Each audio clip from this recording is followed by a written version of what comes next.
Michael Brendan Dougherty. I'm a senior writer at National Review, and this year became the William F. Buckley Jr. Senior Scholar here at ISI. And I'm really, really grateful to be conducting this final panel on William F. Buckley's God and Man at Yale. The story of God and Man at Yale is really the story of in some ways of a young, obstreperous, conservative man and academia. And so we've exactly found that today. A representative of academia and an obstreperous young man. I just want to read this quote from Frank Ashburn, founder of the Brooks School. He said, "God and Man at Yale stands as one of the most forthright, implacable, typical, and unscrupulously sincere examples of a return to authoritarianism that has appeared. Under the guise of liberty, it attacks freedom. Under the guise of knowledge, it denies the privilege of free investigation and dissent. Under the guise of defending capitalism and religion, it uses the techniques of Dr. Goebbels. Under the guise of academic freedom, it hides the somber robes of theocracy." Ashburn went on to call Buckley Torquemada reincarnated in his early 20s. It is an astonishing thing for a 25-year-old to provoke this kind of reaction, and Ashburn's was not the only one. This book in 1951 was an enormous scandal, and one that Yale was anxious to get through. They sent out George Bundy to the pages of the Atlantic Monthly to denounce Buckley, and because fundamentally the professors at Yale had not really thought deeply about their role, they couldn't really argue with him, and instead they just vituperated him as a Catholic and as someone who perhaps belonged to Fordham and wasn't really a Yale man. This is the kind of class conflict is almost invisible to us today, but the men at Yale that vituperated Buckley were members of mainline Protestant churches. They saw themselves as Christian in a way, although they would have, like many of their contemporaries at the time, seen religious orthodoxy and enthusiasm as a danger, and as a danger specifically to liberty. Buckley saw things differently. Buckley was raised partly in Mexico. He would have associated communism not with just the economic theories of Marx, but with the actions of Mexican communists lining priests up against walls and shooting them. So Buckley wrote in God and Man at Yale, "I believe the duel between Christianity and atheism is the most important in the world. I further believe that the struggle between individualism and collectivism is the same struggle reproduced on another level." Now, when he's talking about individualism, he's not speaking as a spokesman for atomization or full-on libertarianism. He's speaking against conceiving of our individual selves as just flotsam on the floating on gigantic social forces. He's focusing on the fact that we are individuals ensouled and ultimately accountable to God for our actions. He also said, "The most casual student of history knows that as a matter of fact, truth does not necessarily vanquish. The cause of truth must be championed, and it must be championed dynamically." His argument was that Yale was undermining students' faith in Christianity. It was promoting economic collectivism. And interestingly, he argued that the alumni should exert their influence over the institution and the course of pedagogy at Yale.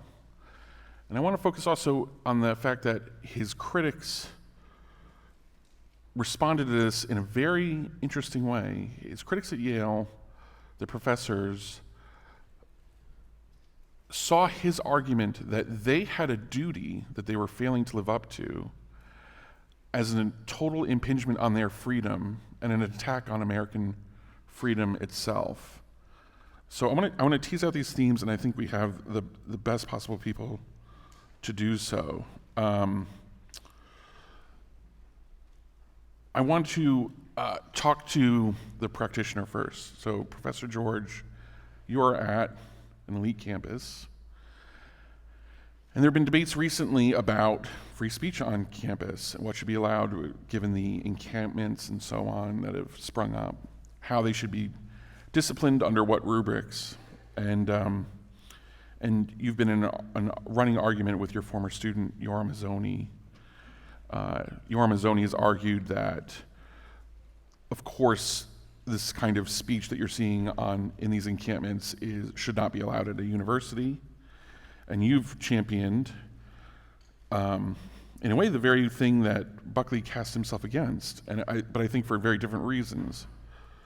You've championed academic freedom as our only course going forward for now. So I just want to let you articulate that. If you have a duty as a professor to conduct your students into the truth, why cannot Princeton or Yale or Brown impose this on the institutional level, if that's what you believe? So first let me say that I'm just delighted to be here with the two Michaels, and it's always a pleasure and an honor to be the guest of ISI. I love the work that ISI does and that it continues to do, and it's so greatly enriches the work that those of us who are in the academy are doing, especially, of course, for so many young men and women. If I could take just a moment before directly answering your question, I might never get another opportunity like this. I'd like to tell a little story, and I hope it will help, especially our younger friends here, to get a sense of who William F. Buckley was. I got to know Mr. Buckley in the last decade of his life. Someone can check me on this, but I'm pretty sure that I was the last guest on the long-running program Firing Line. There were 2 episodes after my appearance, but they were retrospectives. Mr. Buckley, who I at that point didn't know, invited me to come up to New York to record the show on some pro-life work that I was doing. And he asked if I would meet him at Nicola Paon's restaurant, which was his favorite eatery in New York City. And I asked if I could bring along my then 9-year-old son, and his assistant said, sure, yes, bring him along to lunch, and then he can come to the recording.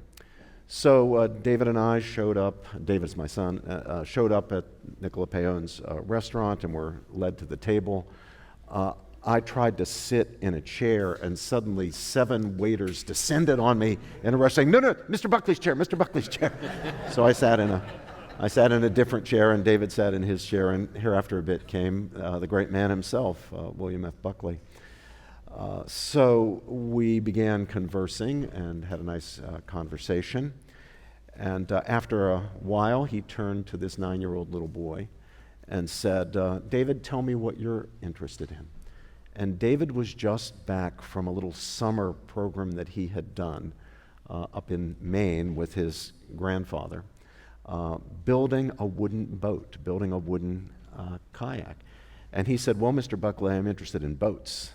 Well, if you know anything about William F. Buckley, that was the last of the conversation I had with William. The rest of the conversation, he pulled out his wallet, and where you'd ordinarily show pictures of your children or grandchildren, he had pictures of his sailboat. He showed David his sailboat, and they just had a delightful conversation. I was a spectator for that conversation until it was time for us to leave, and then we went over to this, it was like an old warehouse where we were being filmed. They'd brought in people from a Jewish old folks home to be our audience, and we recorded our show. Well,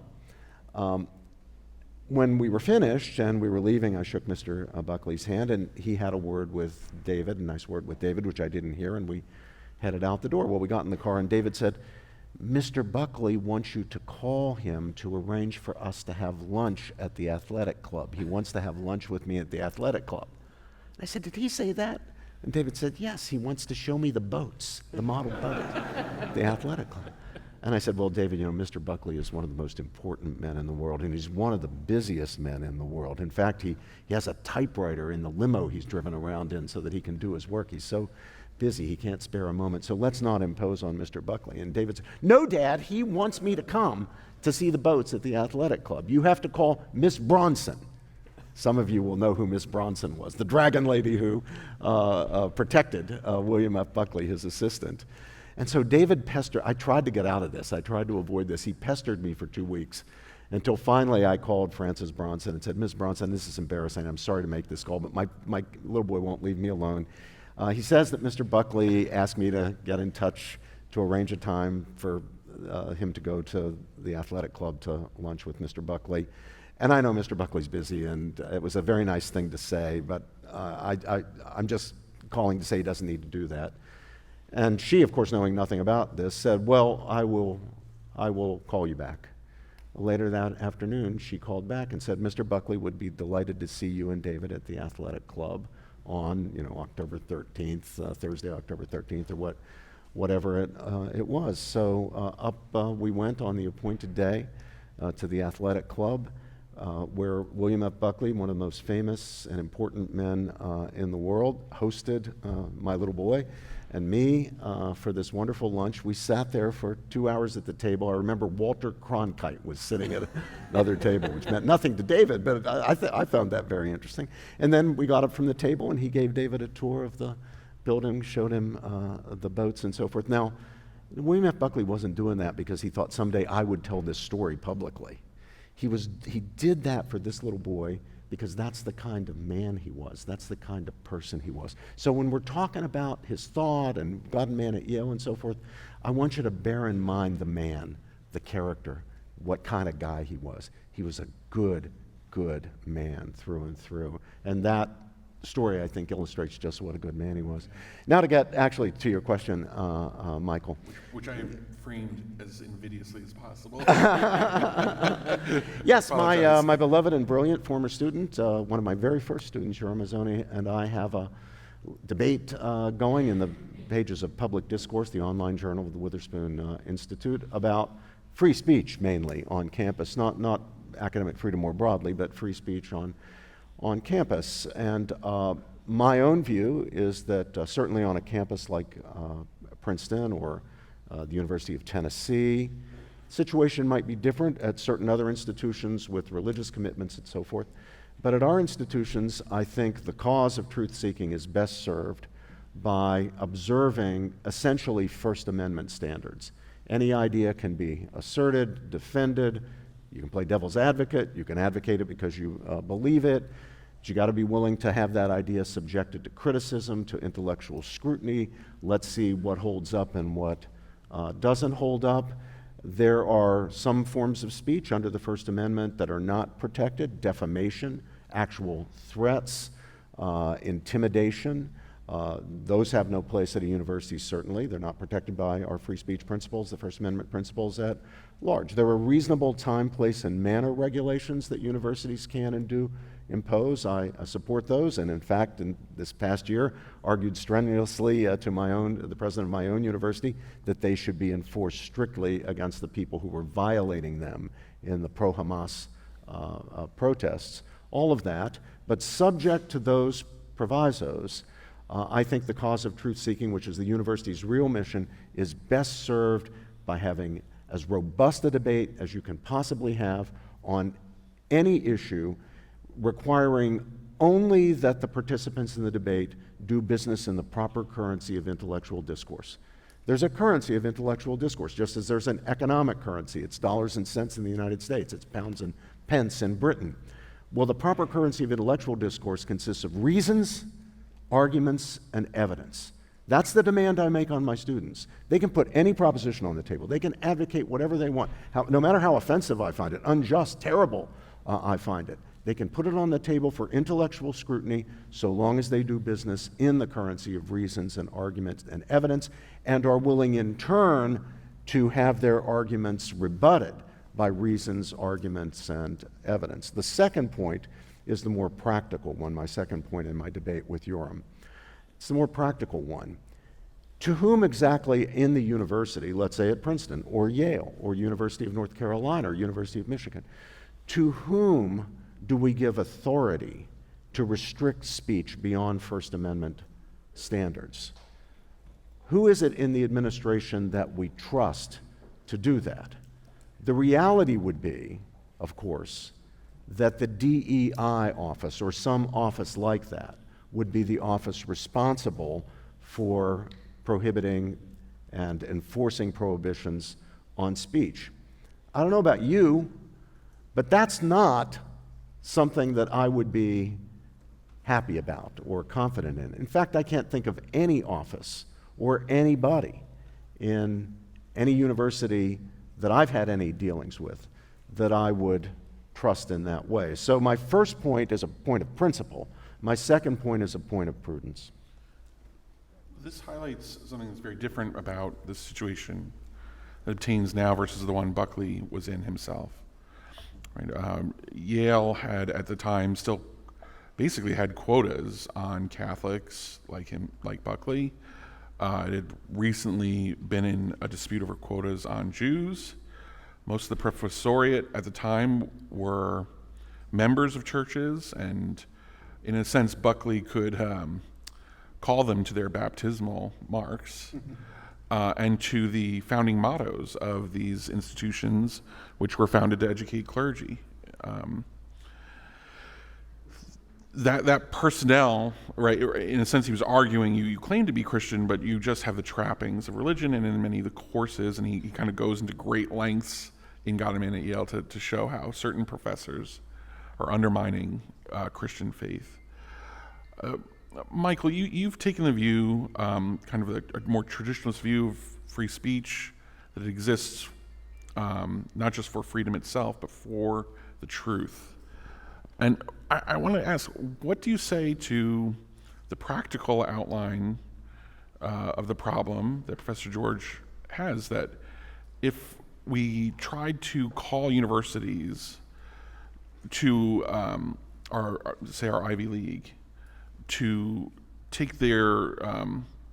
up the role of morally superintending their students in a more rigorous way towards an orthodoxy, that we would in fact get a left-wing orthodoxy? Well, I agree with Robbie George on almost every issue, and I agree with Professor George on this issue in practice to a great degree. But on the issue of principle, I side with Buckley on this perhaps sole issue among publicly debated issues. So Buckley, in the title itself, it talks about the superstition of precisely. There's a great irony to Buckley being invoked today by so many people who are Buckley defenders. Would never be wrongly invoked at ISI, which is a great place, and I'm very happy to be back here.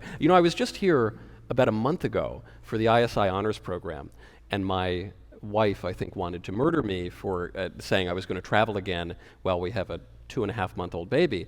And I told her, I said, I get to share a stage with Professor George, with MBD, who is one of my favorite writers for any magazine right now. I said, I'm sorry. And it's about Buckley, the great man, but a misunderstood man, because Buckley is invoked today by many on the left even, who have a strange new respect for the man that they hated for much of their lives, and by some on the right, as this throwback to an age when conservatives were witty and urbane and, most importantly, anodyne. And Buckley certainly was witty and urbane, but they compare him or contrast him unfavorably with modern conservatives, whom they call authoritarian and fascist and Nazis. And of course, as Michael pointed out, when God and Man at Yale came out, they referred to Buckley as an authoritarian, a fascist, and a Nazi, and they said all the same sorts of things about him. As for his pugilism, probably the most famous public moment for Bill Buckley on television, he got a little hot under the collar at the Democrat convention in 1968, and he called Gore Vidal a queer on national television, and then threatened to punch him in the face, by the way. And he regretted it. He instantly regretted the outburst. It cost him the debate. But people forget he doubled down on the substance of his attack in Esquire for much of that summer. Then, after Game, he chose for his next book subject a defense of Joe McCarthy. And he said McCarthyism is a crusade. I'm paraphrasing. Buckley was certainly more eloquent. But it's something to the effect of McCarthyism is a crusade around which people of stern moral character can rally. And later on, once again, he tempered his support for McCarthy. But he defended McCarthyism for decades after the senator's death. There was an episode on a Firing Line in 1966 titled McCarthyism, Past, Present, and Future, which was very scandalous to a lot of viewers. And he was interviewing Leo Chern, and Chern thought he finally had Buckley. He said, listen, I think whatever our disagreements, we can agree that the open society is something that is very important to all of that which we both want to do. And Buckley said, I don't agree. He said, I want society to be considerably more closed. And then he used a very Buckley-esque phrase. He said, I myself am an epistemological optimist. But by which he meant, and as he said, I think we can conclude and exclude certain things. And not to put too fine a point on it, he said, I don't feel any need to protect the liberties of a Nazi or a communist. So in God and Man at Yale, he subtitles it The Superstitions of Academic Freedom. He calls academic freedom a hoax. He says Yale does not practice it. And furthermore, he says Yale cannot practice it. No university can practice it. And he doesn't go all through the history of it, but I think history vindicates Buckley's view. Sometimes people say that academic freedom first begins in the medieval universities through Holy Roman Emperor Frederick Barbarossa's Privilegium Scholasticum, which granted certain self-governing rights to scholars. And there's some truth to that. However, the Privilegium Scholasticum was less a freedom from censorship than it was a freedom of censorship. It granted to scholars in coordination with the clergy rights to set their own boundaries. So you say, okay, the Catholics, they didn't want academic freedom. Surely the Protestants, after the Protestant Revolution, would have allowed it, right? That doesn't really happen. In the 16th century, the University of Leiden is founded in part to advance academic freedom. That lasts something like 40 years, and then the Protestant Synod of Dort shuts that down to try to stifle the antinomian heresy. Certain German universities play around with it. That also doesn't last terribly long. If we go into our own country, the government of Massachusetts founded a very disreputable institution in the 17th century called the College at Newtown, now known as Harvard College. And they did so not to advance freedom, academic freedom, but rather to stamp out Anne Hutchinson's antinomian heresy. And they banished her. She was banished and then killed by Indians in New York, so not very open and free. It seems to me that there never really has been academic freedom. It's not possible because to teach involves teaching something. So, as Buckley points out in the book, a Yale mathematics department would not hire a mathematician who thought 2 + 2 = 5. Okay, you say, well, he doesn't have professional qualifications. These days, he might have a degree from MIT and still think that. However, on thornier issues, he says that the sociology department would never hire someone who professes the anthropological supremacy of the Aryan, nor should it. And then he says the English department would never hire a poetry professor who enjoys the poetry of Joyce Kilmer. I was offended on Mr. Kilmer's behalf because there's a popular song based on a poem of his, but Buckley was right. None of that would happen. The presidents of Yale, the governing doctrines of Yale, all set all sorts of limits. And so that is inevitably the case. So then as a long-winded answer to Professor George's challenge, which is, in practice, doesn't that mean that if we cede academic freedom in principle, we're just giving the universities over to the DEI offices? Yes, I do think in the year of our Lord 2024, that is probably what that would mean at most universities, certainly most of the elite ones. And so I come back to Buckley. Buckley was not an ivory tower idealist. Buckley was an eminently practical man. And there are professors in America who have done remarkable and heroic work at very hostile universities. We're sitting next to probably the most important among them. And so, as a matter of practice, if the liberals can be hoisted with their own sophistical petard, I'm more than happy to cheer it on. But I don't think we should fall into the error of believing our own press releases, and I think we ought to believe Buckley instead. So I want to tease that out a bit, right? So Buckley basically says, our universities wouldn't hire Nazis to preach Nazism. I went to a school, Bard College, which at the time had the Alger Hiss Chair of Social Science. Surprisingly, I never found the Adolf Hitler Chair of Fine Arts, our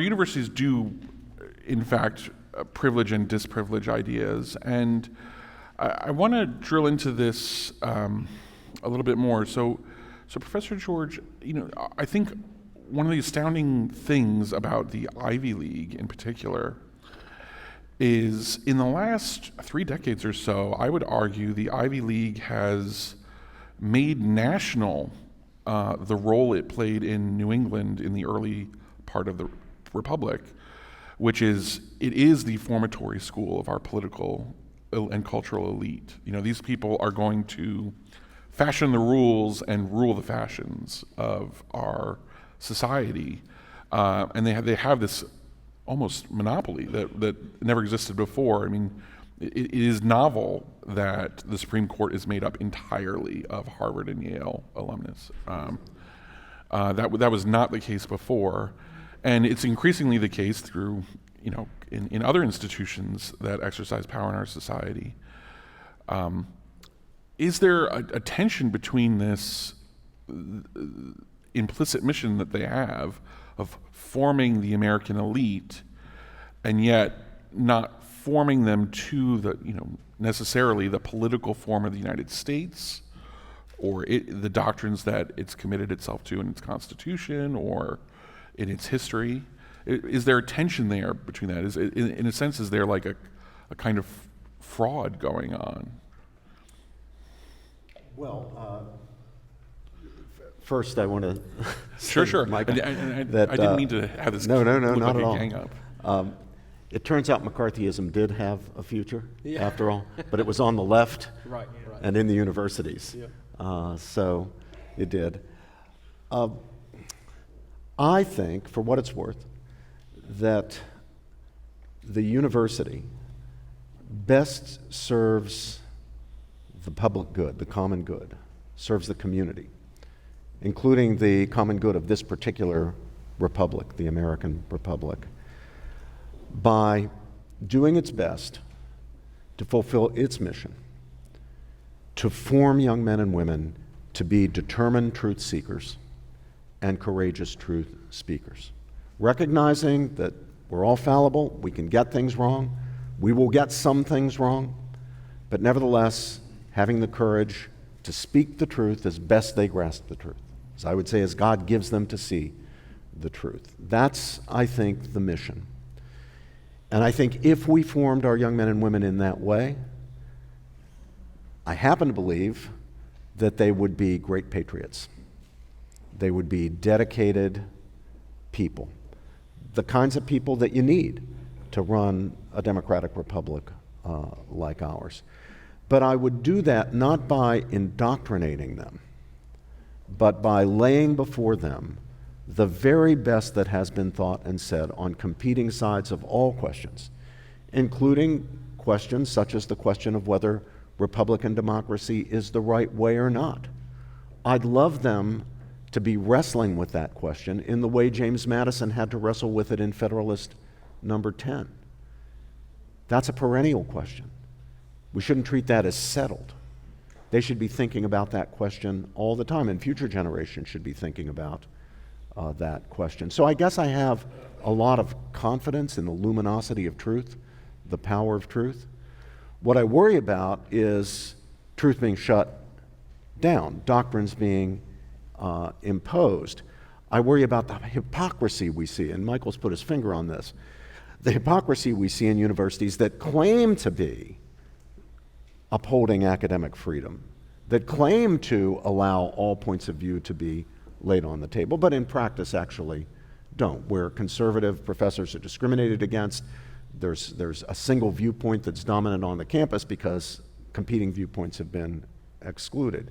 One more point, just to be provocative, and I'll throw this one over to Michael. One more point before concluding this comment. and that is,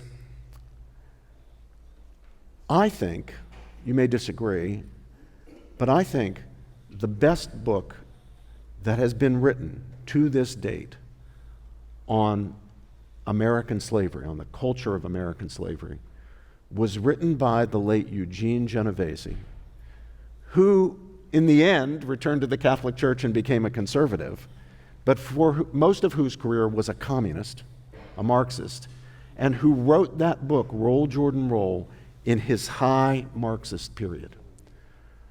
There was a debate, a dispute Richard Nixon waded into about whether Eugene Genovese, the Marxist, should be allowed to teach at Rutgers University, a state university in New Jersey. I think Nixon was wrong on that. I think the right answer to that question is Eugene Genovese should have been allowed to teach at that university. What I would object to is the hypocrisy that would permit Eugene Genovese and other Marxists to teach at the university, but would not permit Friedrich Hayek or William F. Buckley or anybody on the conservative side to teach. This is a question to either of you can weigh in on this. What role then, if the Ivy Leagues, which have claimed this very peculiar role in our society, in forming our political elite, and at the very top, are committed to broadly free speech. I mean, I don't think they would allow, the Supreme Court ruled 8-1 that Westboro Baptist was protected free speech. Alito was the one ruling against that, and I think he got that exactly right. As he so often does. I don't think Harvard or Yale or Princeton should allow Westboro Baptist to set up, an institute or a school within the school. But what role then should other universities play? America has the freedom to form universities, and I think of Princeton saw a split a century ago where a more reformed seminary came out of it. His name escapes me for some reason. Westminster Theological Seminary. What role do those schools have to play? Buckley was vituperated by different Yaleys saying, you should have gone to Notre Dame or you should have gone to Fordham. That's where you really belong. Those institutions that are dedicated to an orthodoxy, broadly speaking, I wouldn't describe what they do as indoctrination, as if indoctrination had a completely negative connotation. I mean, G.K. Chesterton was right that we open our minds in order to shut them on something solid. So what role do they have in our society and in enlivening and challenging this kind of Ivy League monopoly we have at the top? I think that actually ties in with the point Professor George just raised, which is, the enforcement of these orthodoxies. Does Genovese get to teach at Rutgers? And this highlights a point that Buckley makes in the book, which is that a scholar at a university, a professor at university, really does two things. He pursues scholarship, he pursues truth, and he teaches because he's got to, make his bread. He's got to do this job and earn his keep. And that the two roles are sometimes aligned, but they're not always perfectly aligned. So I love when scholars who are sometimes on the radical left, or even if they're just plain old happy Protestants, wind up crossing the Tiber and becoming Catholic at the end of their lives. I think that's wonderful. And they can do lots of good work in the meantime. But if you're a parent sending your kid to Rutgers, do you really want your kids being indoctrinated or taught by a communist? I tend to agree with you, Michael. I think terms like indoctrination are more polemical than I think generally my enemy indoctrinates, but I teach, and the difference is in the connotation, and I think that was probably Buckley's view as well. So then the question is, who gets to decide the teaching part? Forget the scholarship. The scholars can pursue whatever ideas they like. I don't think anyone wants to send the purity police to their homes and tell them to stop researching American slavery. Buckley's suggestion was that it should be the parents and the trustees, and they should withhold their checks and force professors out. He disagreed with another person who was very important to this organization, Russell Kirk. Russell Kirk wrote that scholars are the guardians of the word, and he wrote in defense of academic freedom, and Buckley and Kirk debated this issue in book reviews and books back and forth. And Buckley's problem with Kirk is that he said he was too vague. You know, what does the word mean? Was Kirk referring really to the word, as in the word that is made flesh? You know, in the beginning there was the word. Russell Kirk probably would have said yes. Would his readers have understood that? I'm not so sure. And so then this gets to another point that Buckley brings up in Game, which is the late president of Yale, Charles Seymour, who on the one hand says, you know, I call upon Yale faculty to accept the validity of the teachings of Jesus Christ and the importance of the teachings of Jesus Christ. And then in the very same breath, he says, you know, we need academic freedom because we don't want Yale to partake of an arid scholasticism. Now, I don't know about you. I quite like the scholastics. I think they were actually rather smart fellows, you know. And so when Charles Seymour says this, I think it's 1937 or thereabouts, and Buckley's writing about his experience and the experience of the elite universities in the 30s and 40s, and where there's language of academic freedom, but in practice it doesn't really exist. And you know, if we look around university campuses today, I don't think we see a ton of intellectual diversity. We can name the titans on who disagree with the liberal orthodoxy by name. I think probably a third of them are in this room right now. So then the question becomes, has the situation since 1940, when the American Association of University Professors issues its Declaration on Academic Freedom, which still circumscribes it a little bit, but says we support it. Has the situation at the American universities gotten better, or has it gotten worse? To zoom out maybe to Buckley's point, is modern education better or worse than the supposedly oppressive scholastical education? To me, the answer is clear, because if we're pursuing truth, then I guess a dichotomy I would pose is you have one man in the Gospels who happens to be God, who says, I am the truth. And you have another man in the Gospel who cynically asks, what is truth? When a student enters, especially our elite universities, but really any of them today, by the time he graduates, which man is he more likely to be following? Which man is he more likely to agree with? It seems to me that if the purpose of the university is to be a truth-seeking institution, and the mode by which it is pursuing this really is academic freedom, the mode has clearly failed. Can I Well, I would, can I respond? Sure. Or you might say, you might say it doesn't exist. I would say, well, I'd say the problem is not that it's been tried and failed. The problem is it hasn't been tried. We do not have academic freedom in most American universities, secular, liberal, state or private universities today. I think the universities would be much better if we did have academic freedom, and especially if we had viewpoint diversity, which we'll never get unless we actually get academic freedom. On indoctrination, I don't want to give up the word and I don't want to give up the concept because I think it's very important, and I don't think it's just in the eye of the beholder. The whole problem today is indoctrination. If you go to just about any university, and not just the gender studies department, it can be the classics department of all things, a field that I thought would be immune, turns out not to be immune from the craziness and insanity going on in academic life. You will find all too often that what's going on in the classroom is just plain indoctrination, not in the eyes of the beholder. It is the real objective thing, indoctrination. How do you know? There's a relatively easy test. On just about any interesting question, there will be some body of thought and body of literature on the competing sides of the question, going all the way back into antiquity. Now, look at the syllabus, attend the lectures. What are the students hearing? Are they, no matter whether the professor's on the left or the right, a Marxist, a libertarian, no matter what he is, are the students being exposed to the best that has been thought and said on the competing sides of the question? If the answer to that question is yes, you've got education going on and not indoctrination. If the answer to that question is no, which all too often it will be, then what you've got going on is indoctrination. I've got a piece coming out in the New York Times tomorrow, actually, in which I plead for professors to go out of their way to make it a point, no matter what their perspective is, whether they're conservatives or liberals, to expose students to the best that has been thought and said on the competing sides of the question. As you know, both Michaels, I'm deeply devoted to the pro-life cause. That has been a cause that has been central to my work from the beginning, since my mother recruited me into the pro-life movement when I was 12 or 13 years old. And being a professor of philosophy of law and moral and political philosophy and constitutional law, there is no avoiding questions like abortion and euthanasia and assisted suicide and so forth.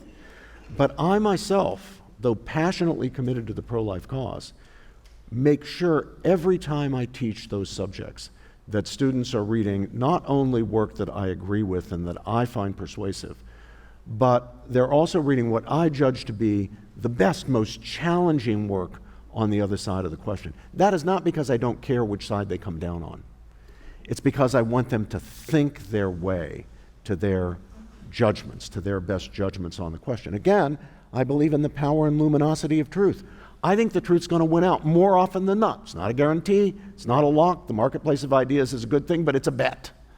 It's not a guarantee. Still, I think it's a good bet, because more often than not, intelligent, well-formed kids, if they really do consider the best that's thought and said on the competing questions, are going to come out the right way. It's interesting you bring up the marketplace of ideas, because in a way, universities grew up out of Christendom in this institutional way to insulate them from the market, and scholars themselves, tenure and other privileges they get are ways of insulating them from commercial pressure. I wonder, though, I just want to throw this out as a reflection. The elite universities in the United States began as seminaries for training clergymen. I've been lost. I think the volume's disappeared entirely from Michael's microphone.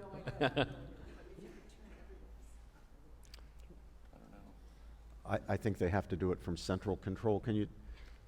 We're generally against central planning in this room, but can you just turn up the volume? Am I completely out? You're out. Yeah, You've just been canceled. shout, Michael.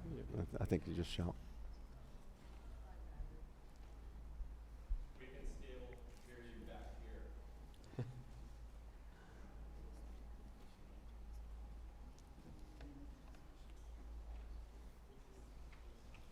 Excuse me. A real-life enactment of what has occurred to conservative scholars in academia this century. Canceled. I have some stories. Oh, that's good. Now you can hear. These institutions began as Protestant seminaries, and they've lost even notional commitment to those roles. I mean, although I mentioned my own Bard College before was an Episcopal seminary. At one point, the only tradition that they'd really preserved was Guy Fawkes Night, and burning a Catholic in effigy.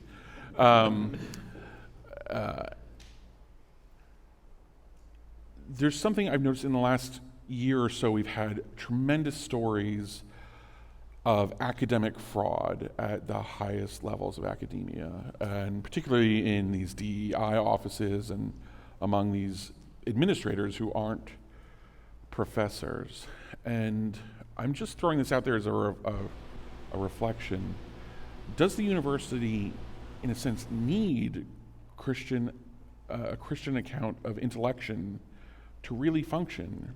In the absence of believing that God created us with rational minds like his in order to apprehend truths about the universe, what are the accounts of reason itself offered in the modern university? I see a few. I see biological ones rooted in base instincts of fight or flight. See other psychological ones in other base needs of the human, or the libido dominandi, the modern idea that, in fact, all political ideas are masks designed to gull people into accepting the exercise of power. Now, if that is what's being taught, that intellection itself is a kind of participation in corruption naturally, that it doesn't have a relation to the truth. Aren't we basically creating institutions themselves that have already licensed immoral behavior and academic fraud in itself? I mean, doesn't this lead ineluctably to what these scandals we've seen this year? Does anyone want to take that?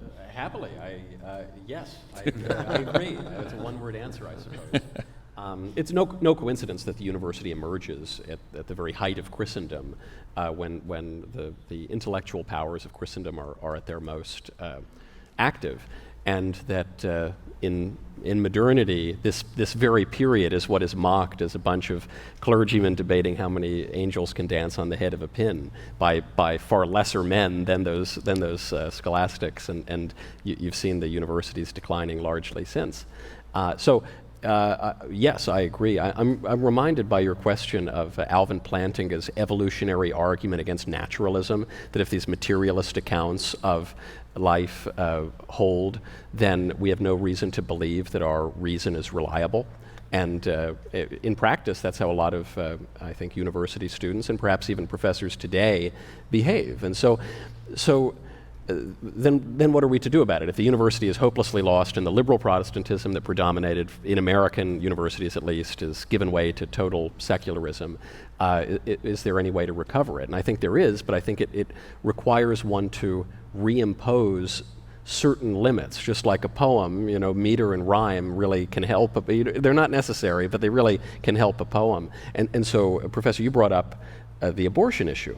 And that made me think, of course, of your colleague, Peter Singer, who has the worst ideas maybe I've ever encountered, but he's an amiable man, and he's a thoughtful fellow. And so in the Buckley conception, the Buckley-Hazony-Knowles conception of the modern university, is there a place for Peter Singer? And I would say, perhaps there is. I've never taken one of his classes, but maybe there is. I don't think there's a place for 200 Peter Singers, though. And so I'm all for exposing people to the very best arguments that have been made on the other side. By the way, I strongly suspect Professor Robbie George is much better at presenting those arguments, probably than many of the people who even believe in them. So I don't think that the teacher necessarily, I don't think you need to have representation among the teachers of people who sincerely hold those views. A few here or there for spice can be a fine thing, but then the question, I suppose, would be, what number, what percentage? Because a curriculum is not infinite. There are only so many books you can read. There are only so many professors you can hire. There are only so many points you can make in a course. So it seems to me that right now what the left has done wisely is they've just done the Buckley, I hate to speak for the dead and for my friend Yoram, but the Buckley-Hazony-Knowles view, call it, where they have 97% left-wing professors, and then they have a handful of conservatives here or there to pay lip service to intellectual diversity, maybe even to make their arguments better. Now, the defender of academic freedom would say, yes, that's precisely the problem. McCarthyism on the right leads to McCarthyism on the left, and this these intellectual limits on the right lead to intellectual limits on the left. I suppose my rejoinder to that is just, that seems to be simply what it has always been. To your point, Professor, it's not that academic freedom has been tried and failed, it's that it's never been tried. But I think that kind of proves the point. It's never been tried because I don't think it really can be tried. I don't think it can exist really in practice. It's sort of like true communism has never been tried. If one were an intellectual minority in a space, be it some university or think tank or wherever, I think it would be prudent to make the left live up to its own supposed ideals. But I certainly agree with that. but I wouldn't hold my breath to see it in practice. Well, I might. I do have some of my former students, so they won't be shocked because they already know this. But I'm probably going to shock a lot of other people. I assign Peter Singer's writings in my classes. It gets worse. I encourage my students to take Peter Singer's classes. Peter Singer defends not only abortion and euthanasia; he defends infanticide of perfectly healthy newborn babies. He doesn't think that a human being is a person until some period of time after birth, when one has acquired the immediately exercisable capacities for deliberation, judgment, choice, and so forth. It's a very radical position, but it actually works out the implications. It's just a logically consistent version of the basic so-called pro-choice view. So as you can imagine, with that in mind, Peter Singer's ideas are very useful to me in teaching my own students, because it becomes very clear very fast you've really got only two logically, rationally consistent choices here. It's basically the pro-life position or the pro-infanticide position. So I think that's an example of presenting students with the most powerful arguments on the competing side, with a view to actually educating them and teaching them to think for themselves. Now, it's entirely possible for a university or a professor in a particular class to undermine what Michael nicely characterized as the belief in the reliability of reason, the reliability of the intellect to arrive at truth, to believe in the objectivity of truth. But again, maybe to shock and scandalize people, I have no problem. In fact, on the contrary, I want among the views to be on the table the view we sometimes call radical skepticism or subjectivism, the fundamental critique of rationality itself, the denial of objectivity of truth. Now, a university itself, I'm going to give this to Michael, cannot be committed to that. I think that universities can be neutral on a lot of things. They can be neutral on where the marginal tax rate should be, whether we should have a value-added tax or an income tax. I don't think a university has to have a foreign policy about the Middle East or anything else, but there's some things universities can't be neutral about. And one of those is the reality, the existence of truth, and the reliability of reason. If you're not committed to something there, then you're just not going to be able to proceed with the enterprise. But, and this may seem paradoxical, but I think it's true, that does not mean that the university should, or even legitimately may, exclude from deliberation the possibility that this whole enterprise is based on an error, because either truth doesn't exist or our reason does not give us access to it. It seems that, to me at least, that position's got to be on the table. Now, if you ask me, Michael, what account can be given, what broader metaphysical account can be given of the existence of truth and reliability of reason, I'm going to say the best account that I know of is the basic biblical Christian story. But does that mean one must embrace that in order to believe in the objectivity of truth and the power of reason? No.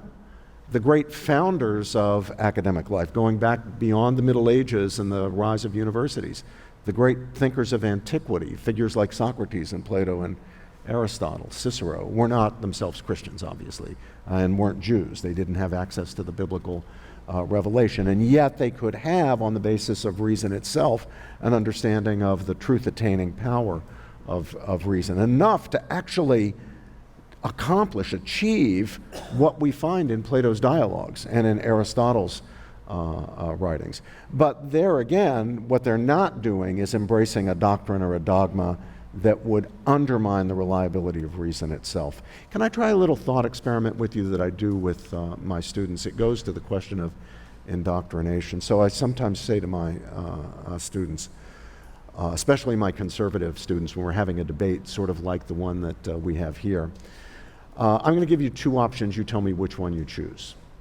Option one, I'm going to give you a fallacious argument for a true proposition about something very important that it would be good for you to know the truth about. And my argument, though fallacious, you will find persuasive, as a result of which you will now believe that proposition. You would check the right box on the multiple choice test. That's option one.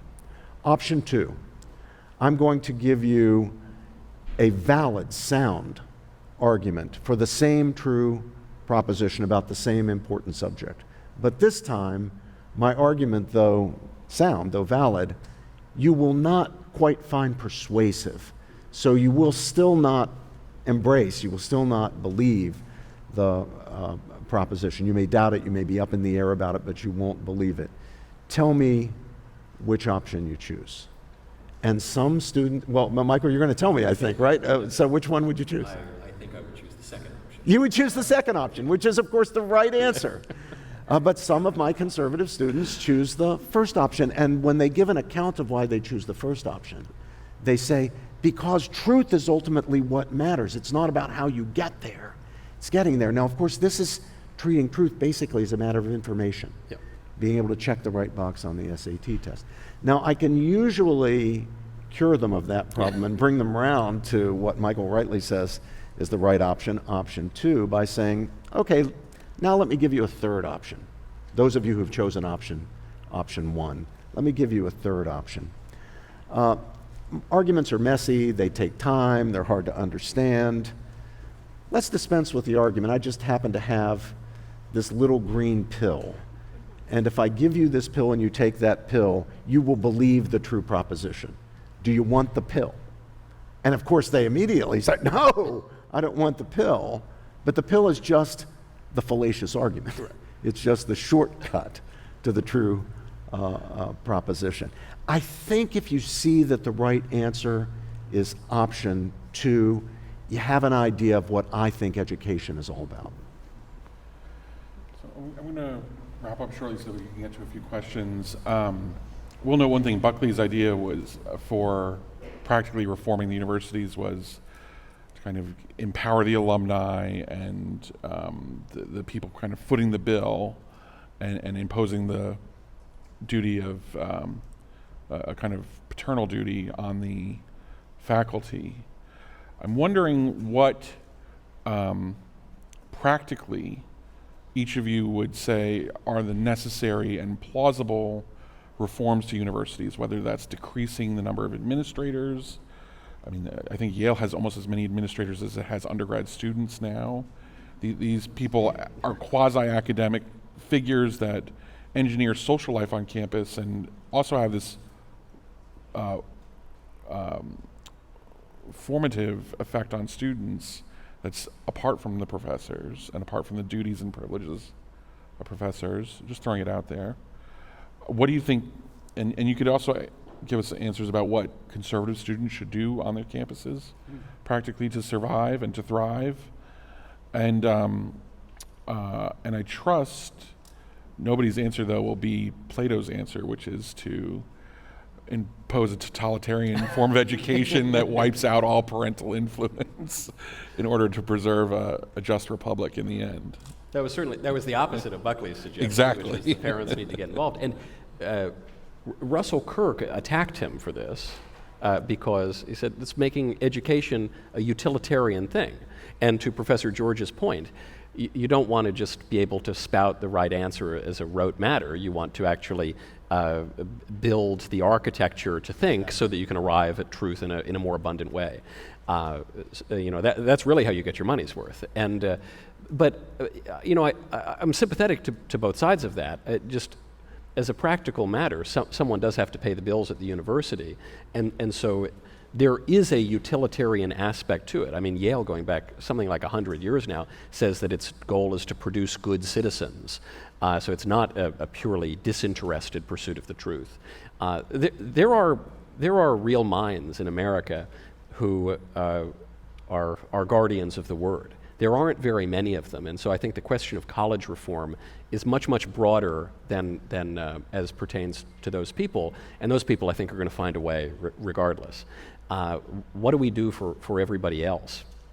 Yes, the administration issue is hideous. Even back when I was at Yale, so many moons ago now in the year 2012, the administration had bloated.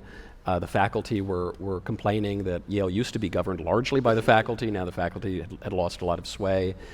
So you could, I know conservatives don't always like to say this, we could wield the political power that we have to, curtail certain abuses at the universities, and you could use anything from non-discrimination law to federal funding. The universities all take federal funding, so you could use that to push the universities in the right direction. You could form alternative institutions, as has happened, Hillsdale and Ave Maria and I don't know, TAC and all these. University of Boston is the newest one. They've all done a really great job at that, and they're a little clearer in their mission statements. So that could be one way to reform it. You could kind of just hasten the demise and stop writing checks to your beloved alma mater because the bright college days are done. But to conclude on the point that Professor George makes, the reason that you don't want to choose just having the right answer, of course, has a utilitarian aspect to it as well, which is if you want to be able to reason through the next question, you want to be able to build up those faculties of mind that will allow you to do that. And so that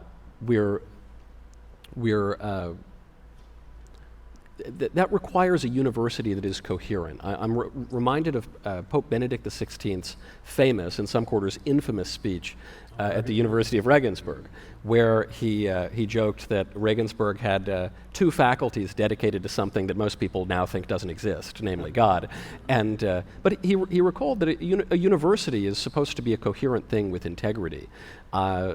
St. John Henry Newman has written about this. I think great thinkers about the university have recognized this. And so for the university to cohere, we have to agree on some things, and we can't remain skeptical. Buckley quotes, I think it's Charles Seymour, former president of Yale, at the end of the book. He says, "Skepticism has a utility only when it leads to conviction." And so this is a point on which I don't think Professor George and I disagree at all, though as a practical matter, it would be nice to see our brilliant conservative scholars not merely have to fend off the barbarian hordes, but actually be able to have a little bit of support as they attempt to enlarge in the space for truth and reason and virtue on campus. Very quickly, so we'll have time for questions. If progressivism stands and stood for anything, it's the idea that experts should be in charge. Now, there's an irony here, because these same progressives, going all the way back to Wilson, and certainly today, are people who claim that they are the champions of democracy, and that everybody else, anybody who rejects progressive dogmas, is a threat to democracy. But they don't actually want the people to rule. They want the experts to rule, and the experts are people like, them, right? Well, this, of course, affects government, and it affects the economy, but it also affects education. And so they were able to embrace and sell the idea that the people who should be in charge of universities are the experts. Who are the experts? The faculty. And so you got this fanatical idea that faculty should govern all aspects of the university by themselves. They should have a monopoly. Well, some years later, it took some decades, but eventually there were other people who decided, well, no, faculty, they're experts on teaching, but they're not experts on administration and running things. We need the real experts, the administrators, who now control universities and are paid much more handsomely, by the way, than the faculty are. But progressivism has been consistently wrong on the idea that we need experts to run things. There is a legitimate role for trustees, in the case of state universities, for state legislatures, parents, and certainly at all universities, alumni in the governance process. So I think we need a new model, one that would have a substantial role for faculty. I'd like to see a diminution of the role of administrators, but one that would broaden the base of people who are involved in governance, certainly including the alumni. On that one, I certainly think Bill Buckley was absolutely right. Alas, no one took up my idea, which is that we should just, like Henry VIII, sack the monasteries, seize the endowments, and give them to ISI or other political friends for a new order. There is a proposal to tax them. And when I diplomatically said we wield state power, I did not exclude that from the realm of possibility.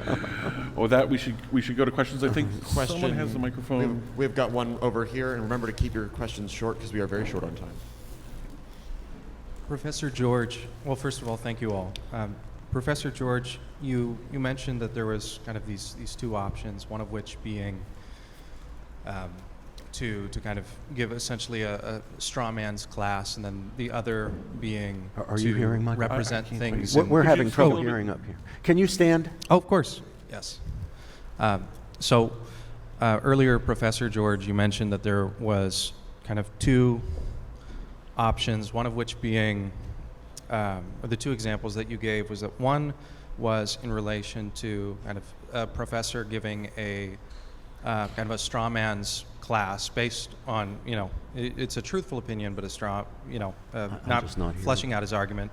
And Just the a little other- stagecraft, if you could project your voice. Oh, of course, of course. Yeah. Thomas Aquinas, in his Summa, he managed to kind of cut the baby between what you were both saying in terms of having his own argument, Yeah. representing to the best of his ability his opponent's argument. Yeah. But then he also included the conclusion to both. And so there was a formation that was necessary for his writing. And so my question, to cut it short, is since there's such a fine line between indoctrination and formation, isn't it necessary, given the biases of teachers, to ensure, just in our innate biases, to ensure that they're principled, virtuous people in the classroom, which would cut against your argument in the lecture? Okay, I'm going to do my best on the basis of what I was able to hear. Michael, if I missed... Basically, what do you need Peter Singer for when you could just be Thomas Aquinas and Oh, you yeah. present the objections and you have Everybody says that. You have the advantage of being virtuous, and then there you are. Yeah, well, I mean, Aquinas is a model. I mean, he sets, it's extraordinary. I mean, he wasn't that old when he died. He set more than 10,000 questions, giving the best arguments on one side, best arguments on the other side, thinking the thing through and then arriving at certain conclusions. So that is a model for us. I think I heard him say that he attributed to me the idea that there's a fine line between indoctrination and formation. I don't think there's a fine line. I think there's a very bright line. I can tell when indoctrination is going on because I can look at the syllabus or I can listen to the lectures and I'm getting either one side only or I'm getting quote both sides, but one side is a mere straw man, it's just a weak version of the argument. I love it when students really hear the best that is to be thought and said on a topic. I think generally people who believe a point of view will make a stronger argument for the point of view than people who aren't persuaded. I pride myself on being able to make arguments for views that I don't myself hold as part of this scholastic enterprise, this dialectic. And yet I learned from experience that I'm not as good at it as I thought I was. I thought I was really good at it. But I learned this when I started teaching seminars with my friend Cornell West. Now, Cornell and I are on opposite sides of just about everything, but we had a wonderful experience teaching together. We were interested in the same ideas, interested in many of the same authors. We would start our seminars with Sophocles, something like the Antigone. We read Plato, St. Augustine, and then all the way up into the modern period, 19th century, you invoked Cardinal Newman. We read Newman's idea of the university. We read John Stuart Mill. We read John Dewey, C.S. Lewis, Leo Strauss, Martin Luther King. And what I discovered time and time again was that even doing my best to represent what I thought Cornell's position was, I couldn't do it as well as he could himself. He would often say things, make points, raise arguments that just had not occurred to me.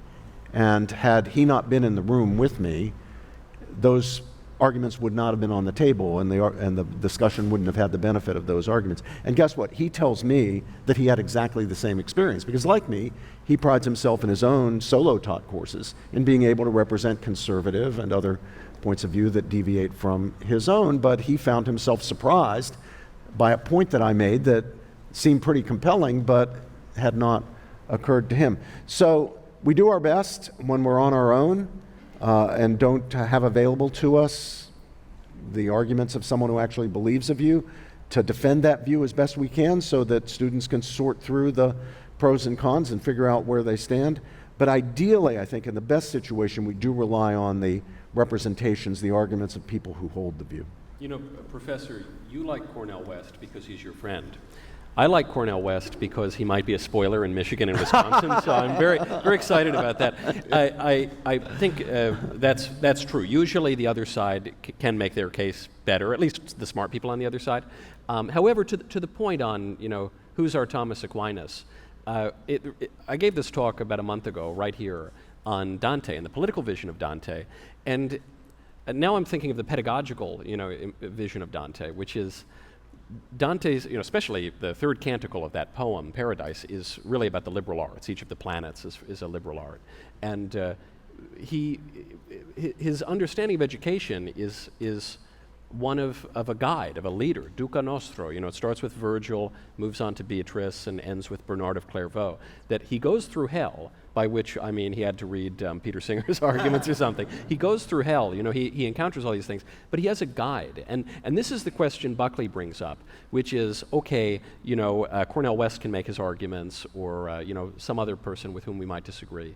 But then, what are students to be left with? You know, ultimately, is the university merely presenting a buffet of truth and falsehood, and the student can be without a guide? You know, you know, there's a bridle, but the saddle is empty. You know, no one to lead us through our education. Or is there some kind of leadership, some guiding principle, some kind of guiding limit, some kind of guiding mission that allows us, even as we go through hell, and even as we hear the very best arguments, to make our way through to the right side of things? I think we're getting down to the nub of the debate here between us.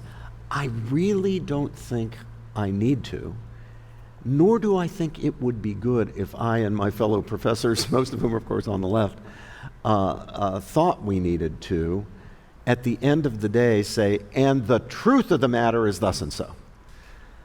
My students all know what I think. I'm a very public character about my beliefs. Yeah. But I really do want them to consider the best arguments on this side and the best arguments on that side, the evidence on the competing sides, the reasons that have been adduced, and then think for themselves and reach the conclusion they reach. Now, if they find themselves for a while floating out there because they're saying, gosh, you know, when I finished reading Singer's argument, that seemed right, but then I read Professor George's critique and that seemed right. Gee, I'll bet if I heard Singer's critique of George's critique, that would seem right. If they're at sea, I don't consider that a bad thing. I want them to feel that tension. You know, I want them to be there. Eventually, they will settle their minds without my dictating anything to them. And again, I guess it's a matter of faith with me, but it's a faith based on experience. I think by and large, when it really has been a fair fight, the truth will generally win out. I have to cut things off. I want to thank Michael and Professor George for this wonderful panel. I want to thank the ghost of William F. Buckley for this book, which is still occasioning these discussions so many years later and providing royalties to his son. The way the Truth in Life says, blessed are those who hunger and thirst for righteousness' sake. ISI is now about to bless you who just hunger and thirst. We're lunch. Thank you very much. Let's give them a hand. Thank you.